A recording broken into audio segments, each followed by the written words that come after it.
അത്ഭുതങ്ങൾ തീർന്നിട്ടില്ല, അടയാളങ്ങൾ തീർന്നിട്ടില്ല കാലത്തിൽ ഈ ലോകത്തിൽ. എൻ്റെ പേര് മേരി സാൽവിയ. ഞാൻ കല്ലേക്കാട് ഇടവകയിൽ നിന്ന് വരുന്നു. എനിക്ക് സോറിയാസിസിൻ്റെ രോഗം ഉണ്ടായിരുന്നു. 24 വർഷം ആയി. അപ്പോൾ അച്ഛൻ്റെ പ്രാർത്ഥനയിൽ ഞാൻ ഇടയ്ക്ക് വരും, ഇടയ്ക്ക് വരില്ലായിരുന്നു. അപ്പോൾ അച്ഛൻ പറഞ്ഞു, ഞാൻ മരുന്ന് കഴിച്ചിട്ട് ഒരു ഫലമില്ല. ഞാൻ അത്രയും തളർന്ന അവസ്ഥയിൽ, മരിക്കുന്ന അവസ്ഥയെത്തി. ആകെ മാനസികമായി തളർന്നു, വീട്ടിലിരിക്കാൻ പേടി, അങ്ങനെയുള്ള അവസ്ഥയിലൊക്കെ കടന്നു വന്നതാണ്. അപ്പോൾ അച്ഛൻ്റെ അടുത്ത് ഒരു ദിവസം ഞാൻ വരാതെയായി. പിന്നെ പെട്ടെന്ന് ഒരു ദിവസം അത്രയും വയ്യാത്ത അവസ്ഥയിൽ ഞാൻ കടന്നു വന്നപ്പോൾ അച്ഛൻ പറഞ്ഞു, മോളെ പ്രാർത്ഥന കൊണ്ടല്ലാതെ ഇത് മരുന്ന് കൊണ്ട് ഫലം ചെയ്യില്ല. സത്യമായിട്ടുള്ള കാര്യമാണ്. ഞാൻ പല ആയുർവേദ ഹോസ്പിറ്റലുകളിലും ഈ ഓപ്പറേഷൻ ചെയ്യും പോലെ വോമിറ്റിംഗ് ശുശ്രൂഷ, അതുപോലെ മരുന്ന് ഉള്ളിക്ക് തന്നിട്ട് ഛർദ്ദിപ്പിക്കുന്ന അവസ്ഥ, അങ്ങനെ ഞാൻ 2-3 പ്രാവശ്യം ഞാൻ ചെയ്തു. പാലന ഹോസ്പിറ്റലിൽ 2 പ്രാവശ്യം, പിന്നെ പറളിയിൽ ആയുർമിത്ര എന്ന ഹോസ്പിറ്റലിൽ ഒരു ഭേദവും ഉണ്ടായിരുന്നില്ല. അച്ഛൻ പറഞ്ഞതിനനുസരിച്ച് ഞാൻ ശുശ്രൂഷയ്ക്ക് കടന്നു വന്നു. പിന്നെ ഞാൻ മധ്യസ്ഥ പ്രാർത്ഥനയ്ക്ക് വരാൻ തുടങ്ങി. അങ്ങനെ കുടുംബസമേതം വരാൻ തുടങ്ങിയതിൻ്റെ ഫലമായിട്ടാണ് എനിക്കിപ്പോൾ 95% മാറി. ഇനി ഒരു 5% കൂടി ഉണ്ട്, എന്നാലും കുഴപ്പമൊന്നുമില്ല.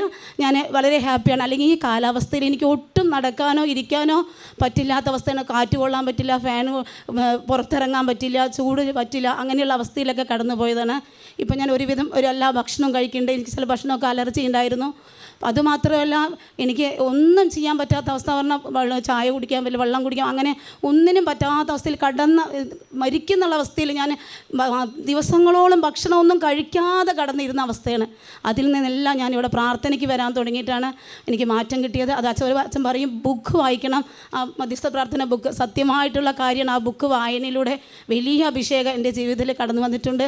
അതുപോലെ പീഡാനുഭവ പ്രാർത്ഥന, കുടുംബത്തിൽ ഭാര്യ ഭർത്താവ്, അച്ഛൻ പറയാറുണ്ട്, ഈ പ്രാർത്ഥന ചൊല്ലിയാൽ വഴക്കൊന്നും ഉണ്ടാകും. സത്യമായിട്ട് ഞാൻ അനുഭവിച്ച അവസ്ഥയാണ്. അത് പ്രാർത്ഥിക്കാൻ തുടങ്ങിയ ശേഷമാണ് ഞാനും ആളും തമ്മിൽ ഇടയ്ക്ക് എന്തെങ്കിലും നിസ്സാര കാര്യത്തിനൊക്കെ വഴക്കുണ്ടാകും. അത് പ്രാർത്ഥിച്ചില്ലെങ്കിൽ എനിക്കത് പ്രശ്നമാണ്. അത് പ്രാർത്ഥിച്ച ശേഷം ഒരു കുഴപ്പമില്ല. ഈശോ ഞങ്ങളെ വളരെയധികം സാമ്പത്തികമായിട്ട് അതുപോലെ തളർന്നിരുന്ന അവസ്ഥയായിരുന്നു. ഞാൻ ആ ജീവിത പങ്കാളി പ്രാർത്ഥനയ്ക്കൊന്നും വരില്ലായിരുന്നു. അപ്പോൾ ഞാൻ പറഞ്ഞു, നിങ്ങൾ വിശ്വാസത്തോടെ വരണം. അച്ഛൻ ഇവിടെ എല്ലാം മേഴ്സി കോളേജിലായിരുന്നു പ്രാർത്ഥന ഉണ്ടായിരുന്നത്. അവിടെ വന്ന് ആൾ വരില്ല എന്ന് പറഞ്ഞു. പക്ഷേ ആ 1 മണിക്കൂർ അച്ഛൻ്റെ ക്ലാസ് വന്ന് കേട്ടു. അച്ഛൻ വിളിച്ചു പറഞ്ഞു, ഒരു മകനെ മരിക്കുന്നതിൽ നിന്നും, ആത്മഹത്യ പ്രവണതയിൽ നിന്നും, സാമ്പത്തിക മേഖലയിൽ നിന്നും വിടുതൽ നൽകണമെന്ന് പറഞ്ഞു. എനിക്ക് ഞങ്ങൾക്കൊന്ന് 1.5 ലക്ഷത്തോളം രൂപ കൊടുക്കാൻ, അത്യാവശ്യമായിട്ട് കൊടുക്കാനുള്ള അവസ്ഥയായിരുന്നു.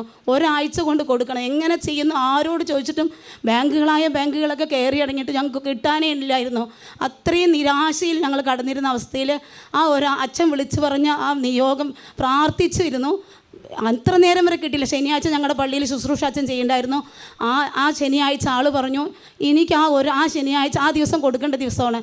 ഇന്ന് ഞാൻ കൊടുത്തിട്ട് ആ ദിവസം കൊടുക്കാൻ എനിക്ക് പൈസ ശരിയായ അച്ഛൻ്റെ ശുശ്രൂഷയ്ക്ക് വരുമ്പോൾ ആ പൈസ ഞാൻ കൊടുത്ത് ഇവിടെ സാക്ഷ്യം പറയുന്നു പറഞ്ഞു. അതുപോലെ ഈശോ അത്ഭുതകരമായിട്ട് ഒന്നും അത് പറ്റില്ലാത്ത അവസ്ഥയായിരുന്നു. ആ പൈസ ആരും തരാത്ത അവസ്ഥയായിരുന്നു. പക്ഷേ ഈശോ അത് തന്നു. ആ മേഖലയിൽ ഞങ്ങൾക്ക് നാണക്കേടിൽ നിന്ന് വിടുതൽ പ്രാപിച്ചു. അതുപോലെ ഈശോ ആളെ ആത്മഹത്യയിൽ നിന്നും വിശ്വാസത്തിലേക്ക് കൊണ്ടുവരാനും സാധിച്ചു. 1.5 ലക്ഷം രൂപ പോക്കറ്റിൽ ഇട്ടിട്ട് സാക്ഷ്യം പറഞ്ഞു. നിങ്ങൾ വിശ്വസിച്ച് പ്രാർത്ഥിക്കുക. അതുകൊണ്ട് ഈ സഹോദരി, നമുക്ക് അറിയുന്ന കുടുംബമായതുകൊണ്ട് പറഞ്ഞു, നിങ്ങൾ നിർബന്ധമായിട്ട് മാസത്തിൽ 1-2 പ്രാവശ്യം വരിക. അവരിപ്പോൾ ഇവിടെ വന്ന് കുർബാന കാണും, ശുശ്രൂഷ നടക്കുന്ന സമയത്ത് അവിടെ പോയി മധ്യസ്ഥം പ്രാർത്ഥിക്കുക. ഹല്ലേലൂയ.